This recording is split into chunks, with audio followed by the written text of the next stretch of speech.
मनोगरण ने अपनी आंखें बंद की और पूरी ताकत से लोहे की रॉड सूर्या के सिर पर मार दी। झटके की वजह से रॉड उसके हाथ में जोर से कांप उठी। सूर्या की कहानी अब खत्म हो गई। ये सोचकर जब मनोगरण ने आंखें खोली तो सामने का नजारा देखकर वह दंग रह गया, क्योंकि जिस पल उसने रॉड घुमाई उसी पल सूर्या तेजी से एक तरफ हट गया था और वो वॉर सीधे पास खड़ी लोहे की पाइप पर जा लगा। मनोगरण के सामने मुस्कुराते हुए खड़ा सूर्या उसे और ज्यादा गुस्सा दिला रहा था। गुस्से में भरकर मनोगरण सूर्या की तरफ दौड़ा, उसे मारने की कोशिश की, लेकिन हर बार सूर्या फुर्ती से बच निकलता और मनोगरण जमीन पर गिर जाता। अगर सूर्या ने उसे सच में मारा होता तब भी शायद इतनी चोटें नहीं आती जितनी खुद गिरने से आ गईं। मनोगरण बस करो, बिना मारे ही तुम्हारा हाल देखो। तुम ही एक ऐसे इंसान हो जो खुद ही गिर गिर कर जख्मी हो गया है। अब और कोशिश मत करना, हर बार गिरकर बस खुद का ही नुकसान कर रहे हो। चुपचाप रास्ता छोड़ दो, हम जा रहे हैं, प्रीति ने कहा।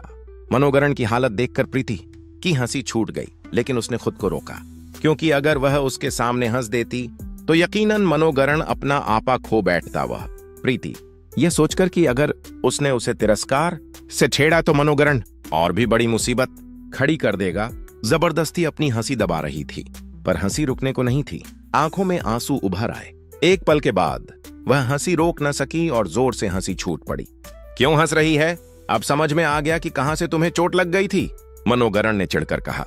आज मनोगरण तेजी से प्रीति की तरफ झपटा और अपने हाथ में पकड़ी पाइप फेंक दी, पर पाइप प्रीति पर गिरी ही नहीं, सूर्या ने उसे हवा से पकड़ लिया। सूर्या ने मनोगरण को कड़क स्वर में कहा, देख यहां मनो, ये तो बस एक छोटा लड़का है, मैं उसे छोड़ रहा हूं, लेकिन अगर तुमने अब से आगे कुछ किया तो मैं तुम्हें ऐसे ही नहीं छोड़ूंगा। इज्जत से अपनी मां को साथ लेकर यहां से चले जाओ। सूर्या ने प्रीति का हाथ पकड़ा और तेजी से कार की ओर बढ़ गया। उसी वक्त सुंदरी ने मनोगरण को छुटकी लेकर इशारा किया। मनोगरण तुरंत समझ गया और भागकर कार के आगे धप्प से लेट गया। अयो, कोई है क्या यहाँ? हमारे जैसे गरीबों की तकलीफ सुनने वाला कोई नहीं क्या? सुंदरी जोर जोर से चिल्लाने लगी और रो रो कर हंगामा करने लगी। उसकी आवाज सुनकर वहां भीड़ जमा हो गई।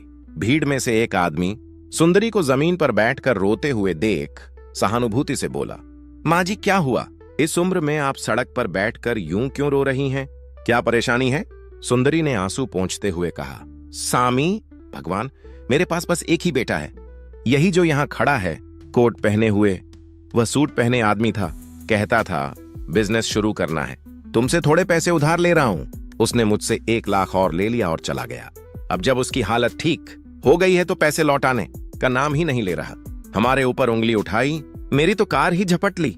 मेरे बेटे की हालत देखो, कैसे पीट पीट कर वो बर्बाद कर दिया गया। सुंदरी यह सब झूठ झूठ करके रोने लगी। एक बूढ़ी औरत के ऐसे रोने पर वहां खड़े लोग दिल से दयालु हो गए।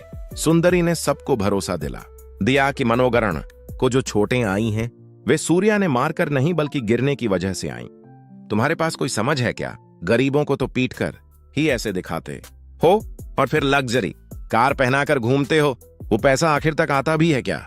कम से कम आदर से इस मां को जो पैसे चाहिए थे वे दे दो, किसी ने कहा, और भीड़ सुंदरी के पक्ष में खड़ी हो गई। इस लड़के को तुरंत अस्पताल ले जाओ और ठीक से इलाज करवाओ, वरना हम अभी पुलिस को बुलाकर तुम दोनों को जेल भिजवा देंगे। भीड़ में से कई आवाजें सुंदरी का समर्थन करते हुए गूंज उठी। सूर्या अब तक सब कुछ शांत होकर सुन रहा था। उसने प्रीति की ओर मुड़कर धीरे से कहा, डर मत प्रीति, ये लोग हमें कुछ नहीं कर सकते। इन्हें सुंदरी की सच्चाई पता नहीं है, इसलिए सब उसी का पक्ष ले रहे हैं। सूर्या की यह बात भीड़ में खड़े एक आदमी ने सुन ली। वह गुस्से में बोला, क्या कहा तुमने? इतना हौसला कहां से आया कि कह रहे हो हम कुछ नहीं कर सकते?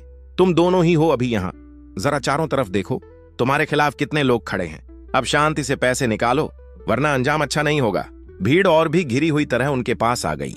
यहां से भागोगे नहीं जब तक मांग पूरी नहीं होती, किसी ने कहा, और प्रीति सूर्या की तरफ बढ़ाया। प्रीति डर से बोली, सूर्या, मुझे बहुत डर लग रहा है, और उसने सूर्या का हाथ कसकर पकड़ लिया। सूर्या ने उसका हाथ और भी मजबूती से थामा और कहा, डरना तुमको नहीं चाहिए, जो लोग गलत कर रहे हैं उन्हें डरना चाहिए। हम कुछ गलती नहीं कर रहे, हिम्मत जुटाओ। वह प्रीति को भीड़ से बचाने के लिए कसकर पकड़े रहा।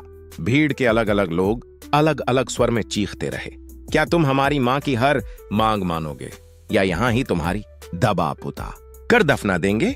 ऐसी धमकियों के बीच सूर्या और प्रीति को घेर कर खड़ा कर दिया गया। भीड़ जैसे जैसे नजदीक आती गई, सूर्या ने शांत लेकिन सख्त आवाज में कहा, एक तरफ आप लोग न्याय की बात कर रहे हैं और दूसरी तरफ मुझसे ही झगड़ रहे हैं। इसमें क्या फायदा है?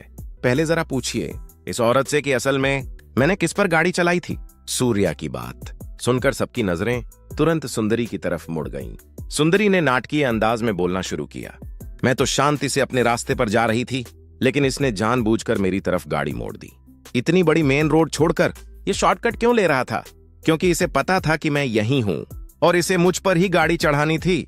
यह कहकर उसने अपनी कमर को ऐसे पकड़ लिया जैसे उसे दर्द हो रहा हो।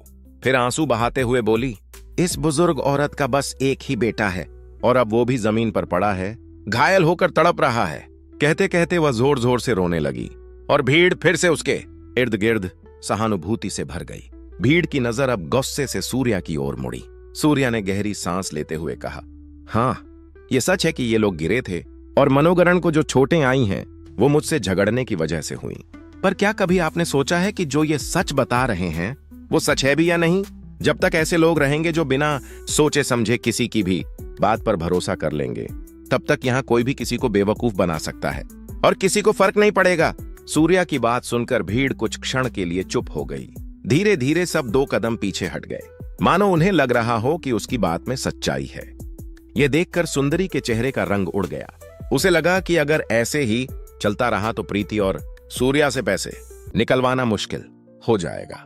वह झट से बोली, मत सुनिए, इस लड़के की बातों में मत आइए। ऐसे ही मीठी मीठी बातें करके इसने मुझसे भी पैसे ठग लिए थे। सुंदरी ने अपने सिर पर हाथ मारते हुए रोने का नाटक किया, जैसे बहुत बड़ा दुख सह रही हो।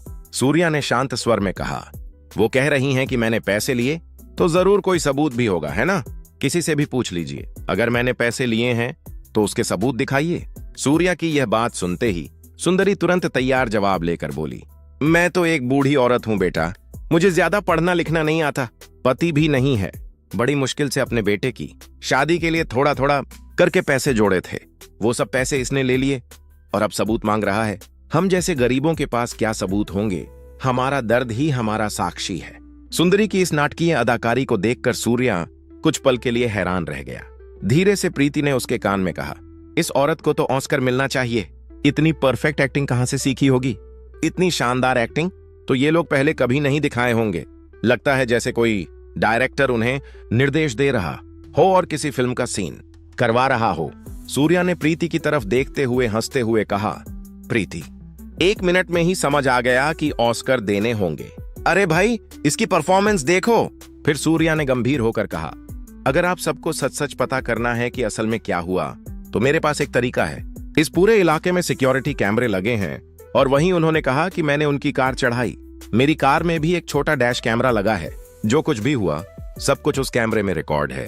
हम इसे देखकर साफ साफ समझ सकते हैं कि क्या हुआ और किसने क्या किया। सूर्या की यह बात सुनकर सुंदरी के चेहरे पर डर साफ दिखाई देने लगा। वीडियो में सब कुछ साफ दिखाई देने वाला था। सुंदरी की झूठी कहानी सबके सामने खुलने वाली थी। जैसे ही उसे एहसास हुआ कि अगर उसकी झूठी बात सबको पता चली तो न वो खुद बच पाएगी और न ही उसका बेटा। उसके हाथ पांव कांपने लगे। उसने घबराते हुए कहा, सिक्योरिटी कैमरा क्या है भाई? बस धीरे धीरे मुझे पैसे दे दो। अब मेरा बेटा जख्मी है, मैं उसे अस्पताल ले जाऊंगी, रास्ता खुला छोड़ दो। फिर सुंदरी ने मनोगरण को पकड़कर जल्दी से वहां से भाग लिया। सूर्या ने जैसे ही सिक्योरिटी कैमरे का जिक्र किया, सुंदरी तुरंत भाग गई। इसी पल भीड़ में खड़े लोगों को सच का पता चल गया। सुंदरी की सारी बातें झूठ थीं। भीड़ में मौजूद एक बुजुर्ग आदमी ने कहा, अब सबको साफ हो गया कि यह औरत झूठ बोल रही थी। सब कुछ वीडियो में रिकॉर्ड है। जो कुछ भी उसने कहा वह सिर्फ धोखा देने के लिए था। भाई, कौन सच बोल रहा है और कौन झूठ, ये हमें नहीं पता था। हमने बस आपको बचाने के लिए ऐसा किया। हमारी गलती के लिए हमें माफ कर दो भाई। सूर्या ने प्रीति का हाथ पकड़ते हुए ऐसा कहा और उसकी ओर देखता रहा। कोई बात नहीं भाई, प्रीति ने मुस्कुराते हुए जवाब दिया। इस बीच मनोगरण हड़बड़ाते हुए वहां से निकल रहा था और सुंदरी उसे खींचते हुए ले गई। सूर्या में इतनी हिम्मत कहां से आई, ये सोचकर सभी हैरान रह गए।